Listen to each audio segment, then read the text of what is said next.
Okay.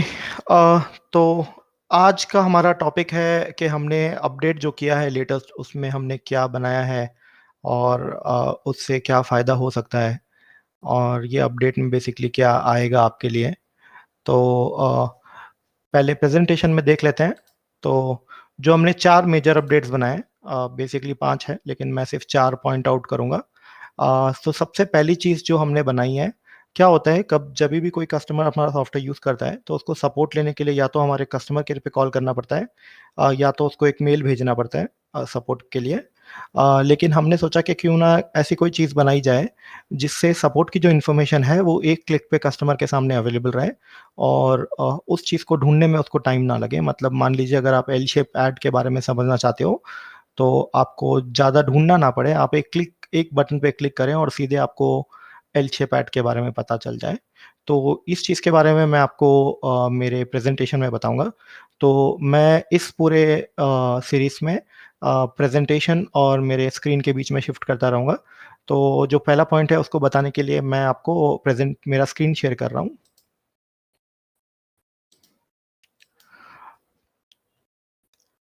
Please confirm करिए कि आपको मेरा स्क्रीन दिख रहा है?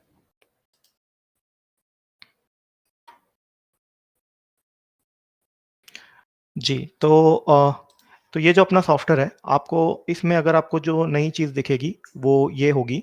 तो आप देख सकते हो इस तरह के हमने हेल्प लिंक्स बना रखे हैं। तो जैसे आप अगर आप ओवरले में चले जाओगे और अगर आप एल शेप में चले जाओगे, तो यहाँ पे आपको ये एक लिंक दिख रहा है। जब आप इस पे क्लिक करोगे, तो ये आपके लिए एक वेबसाइट खोलेगा और उस वेबसाइट में उस पर्टिकुलर चीज़ के बारे में वीडियो या ट्यूटोरियल या डॉक्यूमेंटेशन जो भी हमारा होगा, वो सब आपको यहाँ पे दिख जाएगा। तो जैसे मैं ये एल शेप का बता रहा हूँ, अगर मान लीजिए आपको अ, जैसे मैं एक बता देता हूँ, आपको ये रिकॉर्डिंग के बारे में समझना है, तो आप यहाँ पे जाएँगे और इस पे क्लिक करेंगे, तो ये आपको उस पर्टिकुलर चीज़ के बारे में जो भी डॉक्यूमेंटेशन है हमारा, वहाँ पे लेके चला जाएगा। इस डॉक्यूमेंट को हम अपडेट करते रहेंगे, ताकि हमने कुछ अगर अपडेट किया हो, तो वो इसी के थ्रू आपको मिल जाए। तो ये एक हमारा इनिशिएटिव है, इसलिए कि कस्टमर को सब चीज़ें ईज़िली अवेलेबल हो।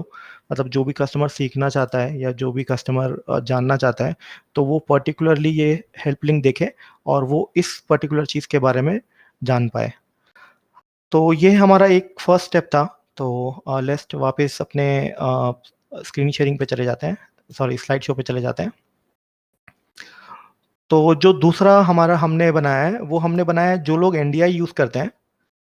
जो लोग एनडीआई यूज़ करते हैं उनको क्या होता है, एनडीआई यूज़ करने के लिए हमारे सॉफ्टवेयर में कॉन्फ़िगरेशन के अंदर, आउटपुट कॉन्फ़िगरेशन के अंदर एक एनडीआई करके ऑप्शन आता है, उसको टिक लगाना पड़ता है, तभी वो एनडीआई आउट जाता है। लेकिन मान लीजिए अगर आप ओबीएस यूज़ करते हो या अगर आप वीमिक्स यूज़ करते हो या अगर आप कोई थर्ड पार्टी सॉफ्टवेयर यूज़ करते हो जिससे आपको एनडीआई से इनपुट देना हो, सॉफ्टवेयर का इनपुट अगर उसमें देना हो, तो आपको बार-बार ऑन करना पड़ता है और कई बार ऐसा होता है कि आप वो चाहते हो कि वो ऑटोमैटिक हो जाए।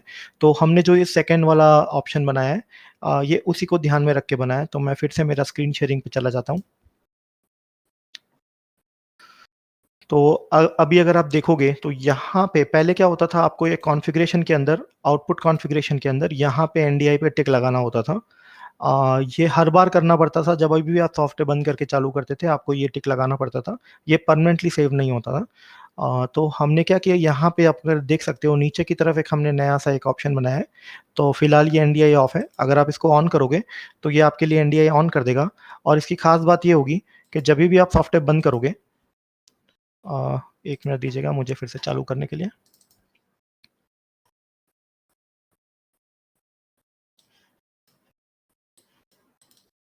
तो जभी भी आप वापस चालू करोगे सॉफ्टवेयर को, आप देख सकते हो एनडीआई ऑन है और ये आपका एनडीआई ऑन रहेगा। तो यहाँ से आप इसको ऑन ऑफ कर सकते हो और यहाँ से जभी भी ऑन ऑफ करोगे, ऐसे बोल सकते हो कि ये परमानेंटली सेव हो जाएगा आपके सिस्टम में और ये परमानेंटली चालू या परमानेंटली बंद रहेगा। तो तीसरे ऑप्शन पे आ जाते हैं। तीसरा ऑप्शन हमने बनाया है रैंडमाइज़ ऑप्शन प्लेलिस्ट के अंदर। कई बार क्या होता है, कस्टमर बोलते हैं कि सर हमने प्लेलिस्ट तो लोड कर दी लेकिन हमें उसको शफ़ल करना है या हमें उसको रैंडमाइज़ करना है। तो ये उतना ईज़ी नहीं था, तो हमने क्या किया है, तो मैं आपको फिर से मेरे स्क्रीन पे ले जाता हूँ। तो आप देखिए यहाँ पे अगर प्लेलिस्ट में जैसे भी आप कोई फ़ाइल ऐड करते हो, जैसे पहले भी अपन ऐड करते थे, ये प्रोसीजर नॉर्मल है। लेकिन ऐड फाइल्स ऐड होने के बाद आप अगर प्लेलिस्ट में राइट क्लिक करोगे, तो यहाँ पे आपको एक नया ऑप्शन दिखेगा जो है रैंडमाइज़। तो ये जो रैंडमाइज़ ऑप्शन है, ये बेसिकली आपकी प्लेलिस्ट को शफ़ल करता है। तो जभी भी आप इसको क्लिक करोगे, आप देख सकते हो ये जो सीक्वेंस है, ये रैंडमली शफ़ल हो जाएगी। तो आप देख सकते हो कि जो जो फ़ाइलें हैं उसका सीक्वेंस ऊपर-नीचे हो चुका है। तो आप ऐसे इसको रैंडमाइज़ कर सकते हो। आप भले इसको रैंडमाइज़ बोल लो या शफलिंग बोल लो। तो ये एक रिक्वायरमेंट था। कई कस्टमर पूछ रहे थे हमें कि सर हमें रैंडमाइज़ करना है। अ, वैसे टाइमलाइन में डाल के प्रोग्रामिंग करते हैं तो सही रहता है, लेकिन कुछ कस्टमर जो गाने या म्यूज़िक डालते हैं उनके लिए रैंडमाइज़ एक सही ऑप्शन है।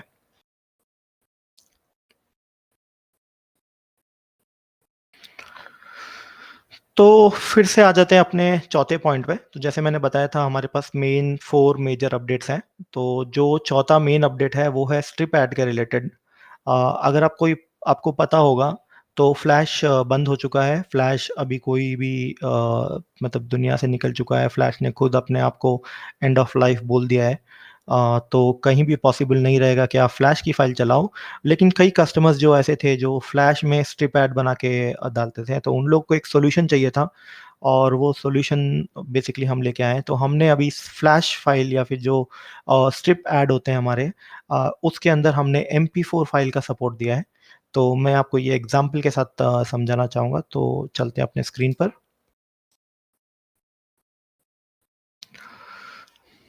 तो मैं आपको पहले मैं सॉफ्टवेयर के फ़ोल्डर में ले जाता हूँ। तो आपको पता है अपना सॉफ्टवेयर का फ़ोल्डर कुछ इस तरह से होता है और इसके अंदर अपन फ्लैश के फ़ाइल पहले डालते थे। लेकिन अभी यहाँ पे आप MP4 की फ़ाइल भी डाल सकते हो। तो 1 मिनट दीजिएगा, मुझे देखना पड़ेगा मुझे MP4 की फ़ाइल कहाँ है।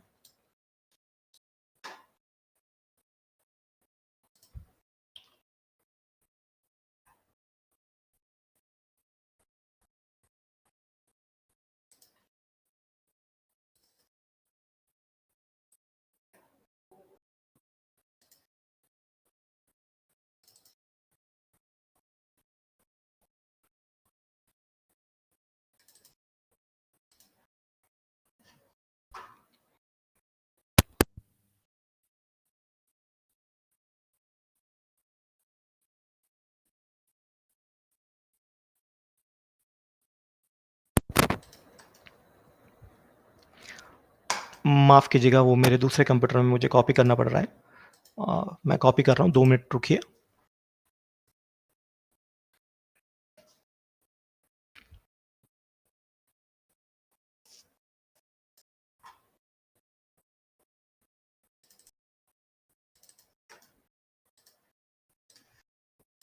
तो ये आप देख सकते हो, मैंने यहाँ पे एक MP4 की फ़ाइल ली है। ये एक वीडियो की फ़ाइल है। अगर आप इसका एक्सटेंशन देखोगे तो ये MP4 है। मैं इसको नॉर्मल से प्लेयर में खोल के दिखा देता हूँ, या फिर मैं इसको VLC में खोल के दिखा देता हूँ। आप देख सकते हो ये एक नॉर्मल वीडियो फ़ाइल है जो VLC में चल रही है और इसको मैंने हमारे सॉफ्टवेयर के फ़ोल्डर में कॉपी किया है और यहाँ से आप अगर आप अपने सॉफ्टवेयर के अंदर स्ट्रिप ऐड वाले सेक्शन में जाओगे और ऑफ करके ऑन करोगे, तो ये वो चीज़ डिटेक्ट कर लेगा। देखिए अब ये MP4 डिटेक्ट हो गया है और आप देख सकते हो ये MP4 फ़ाइल है जो चल रही है और इसको आप सेट लेआउट करके जैसे आप पहले करते थे, सेम प्रोसीजर है। आप इसको स्क्रीन में कहीं पे भी सेट कर सकते हो।